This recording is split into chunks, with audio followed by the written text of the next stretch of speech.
Hello, I'm Karen and I'm going to tell you about David and Sarah from Basics at Julian House and how they helped me to get through my horrible journey. I moved to Devon about 4 years ago after quite a very sad separation from my husband, and unfortunately I didn't cope with that very well and ended up getting quite poorly through alcohol. I had no friends, I was in a job that I hated, I had other health issues, COPD and the depression.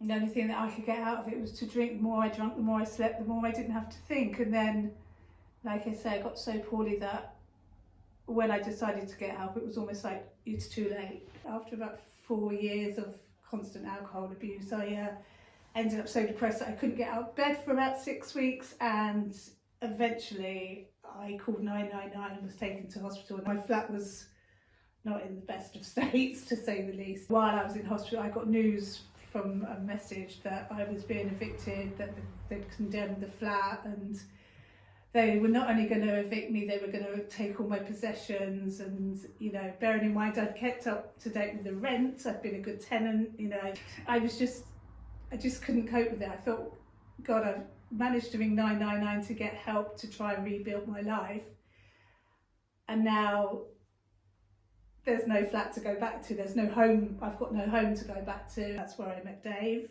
He contacted the estate agents for me and found out that actually the message that I'd got was rubbish and I wasn't being evicted. And in fact, I have to say the estate agents were really, really good as well. But that was something that I wouldn't have been able to do. I just wouldn't have been able to make that phone call. There's no way. So the fact that Dave took that off my shoulders as well was a huge, huge relief. But he'd also talked me through the fact that if I was being evicted, we could do this, this, this, this and this. I wasn't going to leave hospital and have nowhere to go. And I think one of his things that he said to me was, no one goes homeless when I've helped them. When he came in to tell me that I wasn't being evicted, blah, blah, blah, you know, we arranged the next meeting for him to pick the keys up. Literally 5 minutes after he left, I was diagnosed with COVID. So I didn't see Dave for that time because, you know, he worked around the hospital. There's no way he could pop in and out to see me, which I understood. However, he was in contact with the nurses. Everybody knew that the house was being cleaned and the house was being resorted, and everybody knew what was going on. And I knew, even though I didn't see him, I knew, you know, he had my keys. I walked into the flat and just burst into tears. It was just amazing. It was like, you know, it was the final thing that made me think, yeah, I could do this. Within seconds, I trusted him. He just had something about him that you knew he was going to get the job done.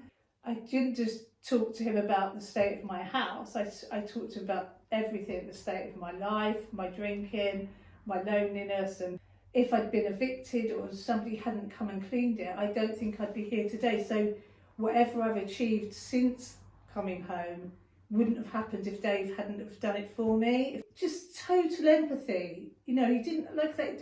When it's so embarrassing to admit that you've got an addiction, and he was like, so what, you know, you can beat it, and you will beat it. Just that little bit of kindness and help and understanding has literally changed my life, and I can't thank him enough. I really can't, and he knows that.